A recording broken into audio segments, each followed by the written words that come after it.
As I sit here on this couch and think about how vulnerability and transformation are connected to growing as a leader, a warm July day comes to mind.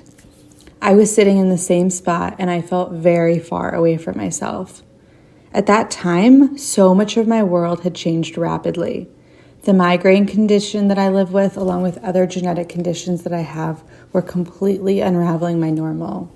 I had stopped driving, and one of these conditions makes reading more than a sentence or two mostly inaccessible.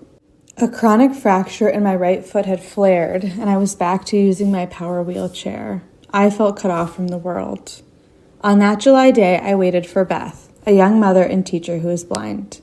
I quickly realized that Beth was fluent in a language I barely knew how to communicate in. The gap was stark.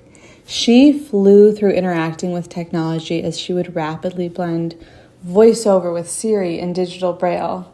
And in the moments when I get stuck, like needing to fill out a form, she moved through these moments with ease and had multiple ways of proceeding. I wanted to enter her world. The gap between where Beth's skills are and mine were is the space I'm driven to lead in. It's also the space I encounter my largest growth edges. Inhabiting this space requires that I accept that I need to learn a lot of new skills and ask for accommodations. But let's zoom out. My name is Sophie Krupp. I'm 33 and I live in Minneapolis, Minnesota. I am an artist, a midwife, a scientist, an advocate, and a teacher. I'm also a Jewish woman and I am disabled. My story of leadership is one where my core values remain the same, but the way I interact with the world around me has shifted, and I use those adjustments to teach others. I have spent thousands of hours in medical appointments that center the medical model of disability, which aims to fix and heal the person. But it's been through embracing the social model of disability, which takes the pressure off the person and onto the system, that has really given me my freedom back. As I learn more, I realize that I'm really passionate about teaching others how awareness of their body and brain can make drastic improvements in one's path to wholeness. Most actively, I do this through my Instagram account and online workshops. These reach tens and thousands of people. There, I share information about how the menstrual cycle impacts ADHD. I come alive by sharing my lived experience blended with what's new in science to give people new language and tools to gain self-compassion, feel connected, and not alone. I also lead in my local community. Last summer, I leaned into the social model of disability and found ways to make accommodations.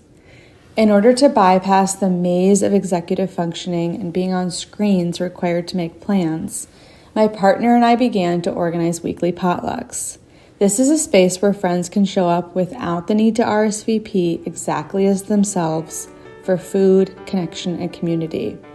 My friends have shared that this departure from lonely weeknight dinners at home met a need they didn't know how to meet or didn't take seriously.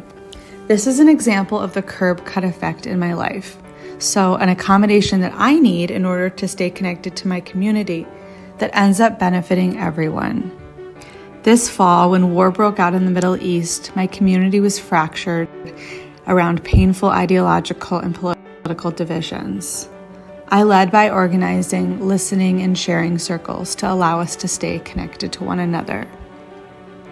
So while my experience has its own particular details and circumstances, my challenges are really not unique.